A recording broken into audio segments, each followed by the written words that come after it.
I've always wanted to go back to northern Iraq. Had you been? I've never been back. I've been to the border. I've been to the border of like Turkey and Iraq. I've never been. So is your family from Syria or Turkey?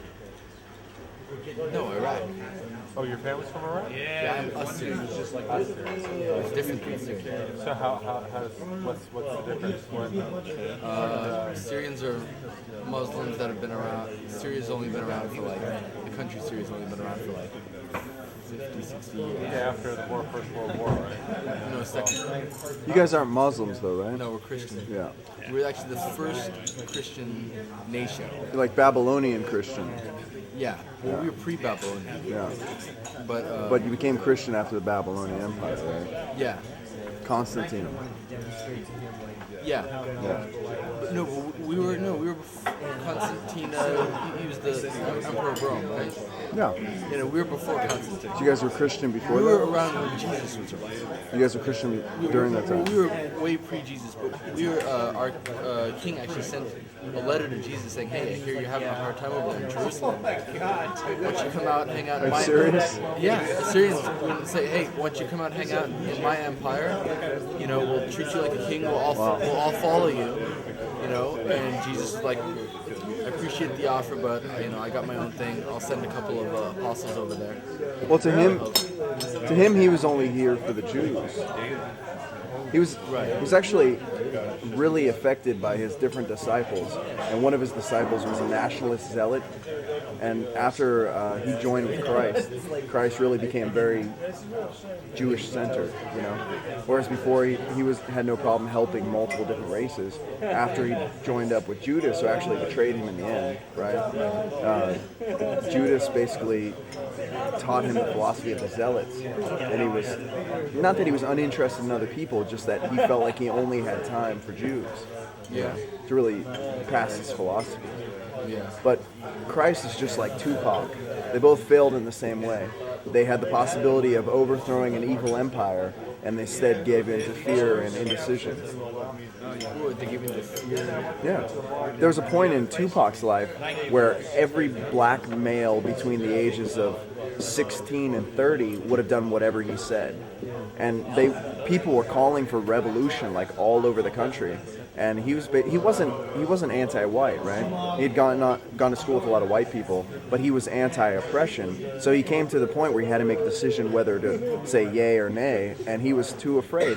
He told his friends he didn't know what would happen. He was unwilling to give up that control of his life, you know, to become an ideal. Well, it takes a lot of strength too to sort of be conscious of that fact and Totally. not actually. I always thought Tupac's music. No, I agree. I totally agree. And his music, in fact, has changed our culture. But he's just become a part of the commercial thing that he opposed, right? Yeah, like- well, Christ had the same option. He had thousands and thousands of people following him around. It's kind of like what Falun Gong is to China in the Roman Empire in the Jewish time. He could have said, "Okay, we're tired of this. We need our own nation. Let's fuck shit up." And thousands of people. And he had the power to back up anything he said. They followed him because of his oratory power, like Hitler, but also because of what he could do, miracles. He was actually a Taoist, studied different meditations, They say he went just over like to Montauk India. Chia can heal with his power. The same thing Christ learned. See that? Yeah, you know, I saw Montauk Chia speak. He came to the yoga center.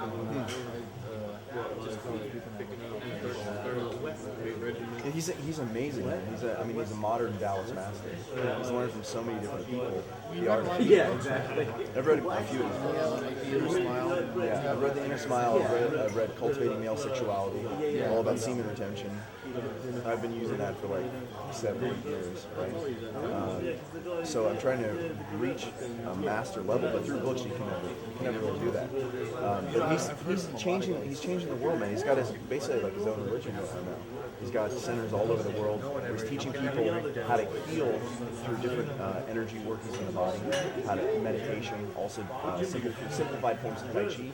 he took all these different forms of Tai Chi and broke them down into basically like 13, 15 moves. No, I think it's like 11 moves. But it's so simple, so easy to learn.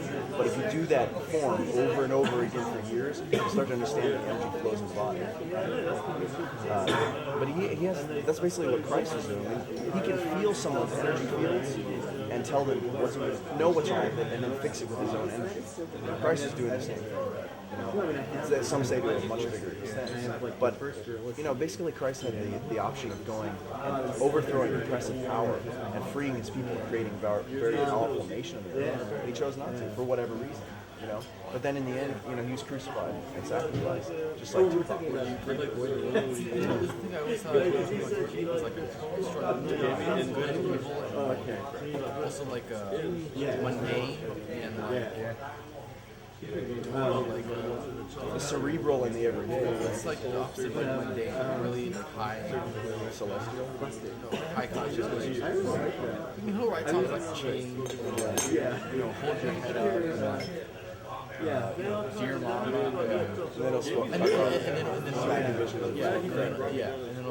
Well, these are the two sides of his life, man. He went to a school where he learned poetry, he learned writing, he learned about communication. He read like all the great authors. He was an art student, but he was a total nerd, right? Then he starts hanging out with these gangbangers, and they start rapping, and he's like, I can do this. He starts flowing these rhymes that are like so educated, right? And people just didn't know what to do with it.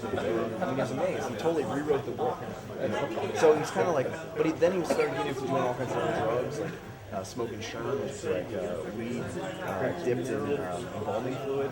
So he starts going crazy. Embalming. Yeah. It's like really bad. But it's really bad. Yeah, but it's a big thing in the ghettos and that time, right? Cheap high. So just like anything, the more toxic you become, the more toxic what you create becomes. The purer you are, the purer what you create. But they say, the river that is so pure will never have anything that grows in it. But the river that is too dirty will never have anything that lives in it. So it's kind of, you got to find a balance. If it's too pure, nothing will live in it. And if it's too dirty, nothing will live in it. It's got to be a balance. So, but he had all this power, and people don't realize it. And really, it kind of opened my mind when I did more study about it, and I saw the documentary that was written about his life. You can be amazed. If you lived at that time, you know what was happening. If you lived in that community, you know what was happening, right? But people, 10 years later, 15 years later, don't realize the power that an individual holds. It's like Muhammad Ali. Oh yeah, he's a great boxer. But man, at that time, in his time, he was the most famous person in the world. We don't have a conception of that. We don't have anybody at that level in our community. There's too many famous people. There's too many things going on. Well, it was below the radar too of sort of the silent majority. It was. I think that there were various levels of understanding of what he was trying to. Are you talking about Muhammad Ali or? No, I was talking about Tupac. Yeah. And in his world, he was really one. He was king. Yeah, exactly. But it's just like, man, you go to Hollywood and you see the movie stars, right? And you're driving down the street and there's a traffic jam, and they're 6 feet away, but they're in a totally different world. Bright lights, flashing cameras, they get out of limos, they're smiling, they can't even see 2 feet in front of them, right? But there we are, 6 feet away in a traffic jam, breathing exhaust fumes. And it's like the world is so close, and it can so easily, the lines can be shattered, One word from that man during that time, and the whole black nation would have stood up. All the males would have stood up and done what they could. And there were, that was just the beginning. he was really relatively, it was the beginning of the oppression of the black nation from the 60s to the 80s. That's relatively the beginning. And everybody's pissed off. Everybody's going to prison. They're getting tougher and tougher and meaner and more angry. They're ready to throw over. Well, that's an interesting thing because you're 17, 18? You're 18, 19? How old are you now? 18. You're 18. So when Tupac was at his pinnacle, how old? That was like in the 90s, right? Early 90s. Something like that. Yeah. So you were just out of diapers. I was alive, but Yeah, you weren't conscious of what was going on. But can you How imagine? did you tune into? I tuned into Tupac 5 years ago actually. Some of my friends were getting into it. Most of my friends, they listen to punk, goth, metal, one of my friends is really into rap and would always try to play me. He's like, listen to this dude, he's a fucking poet. You know? Right. He's not just talking about dating girls and going out. He's like talking about some serious things about our culture. Right. And he's like, this is really amazing stuff. And I'm like, I wasn't really into it. I listened to oldies music and like classic rock. That was my thing, and I could understand what he was saying, but I didn't see the importance of it at the time. It's so interesting because I remember when Sgt. Pepper's Lonely Heart. That was a Yellow groundbreaking Submarine. album. I remember when these albums came out when I was a kid in the late '60s. And when John Lennon was doing his cultural Oh revolution. yeah, absolutely. Yeah. And it's so. For me, I was anti-rap. The only time I listened to rap was when I was in my friend's car. Yeah, that was the only. That was the same thing with me. And my friend played Tupac while he was driving me home. And I was just like, wow, this is actually a guy with a heart and a brain. I just immediately just got all of it. It's fascinating to me is like when he decided not to go the road of revolution is when his life took this downward spiral. Because I don't know if it was his own guilt, the self-destruction. It's like he went from one path to the other. The one path led to hanging out with all these people that were basically Knight and all these people who gave him his downfall. It's like, okay, but they were also his PR arm. He sort of fell into that life to a certain extent. And I think he admitted the fact that it got to him, that he allowed it to. he took the easy road. Yeah. And he destroyed himself. It's like if he would have took the hard road. It's just like Christ. When he decided not to go to revolution, he was crucified. Right. It's like you see the.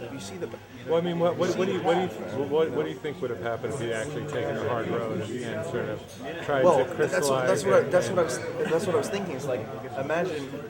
Well, how would he be remembered? He would probably be vilified, don't you think? By white people, by black people. But black people are only 12%. Yeah. And then they write the But look at Che Guevara. Che Guevara is a hero, and what he did was support the person that was oppressed, and they overthrew the bourgeoisie, or what is the word? The controllers. They overthrew the rich, and he died in the line of battle, right? But even though he gave Cuba to an oppressive personality, he's still a hero. You know what I'm saying? And eventually all those things even out. But Did you it's ever just see like the Motorcycle Diaries? Yeah. Brilliant film. But it's just like if you want to remodel this room, you gotta cause some dust. You gotta tear things up. Yeah. It's just the hard thing is that at this point in time, just sort of stepping back, I don't know if the world could actually afford. Maybe it can, but I don't know if the world can afford that kind of dislocation. Well, see, to allow natural selection to hit that hard. The world in this time. The world can afford whatever we do. Humans are amazingly resilient. It's like during World War II, people were like, wow, we'll never recover from this. This is the war to end all wars. And now, 10 years, 15 years later, there's another war. The world continues to evolve despite all these things. I think we're coming to a point where we're realizing war just doesn't work anymore. What's that? Big wars don't work anymore. Right. The future of war is small unit actions, special forces actions. That's the future of war. Because you go in and make surgical cuts. It's just like operations. But when you actually are talking about huge dislocations like that, man, what I'm saying is the possibility existed, and our world would be completely different. I was just imagining Phil being 5 years old, me being 10 years old, and like our whole world being turned upside down. Like suddenly, out of nowhere, all these gangbangers with guns are coming out of the woodwork. Imagine how that would affect our culture, our world, our personalities. We would be split. Like I was in the East Coast, right, where everybody has guns. We would have been split in basically a civil war. I can just see all the people I know fighting against all these black people.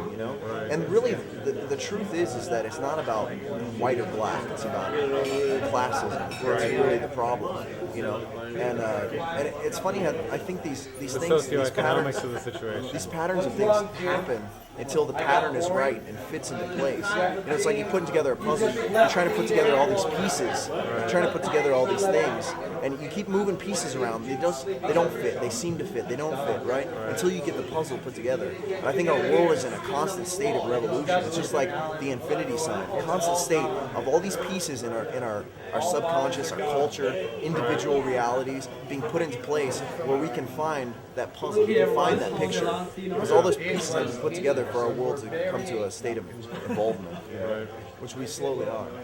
The pieces are being put together. We're leaving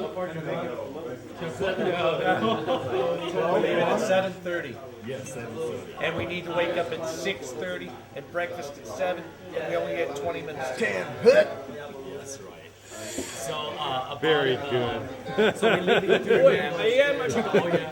key cards with you. I will collect it on the bus because key cards has a deposit from the desk. If you lose it, we pay the money, some money. We've already experienced that. 50 yen, in fact. Experience of that. Okay, You're on.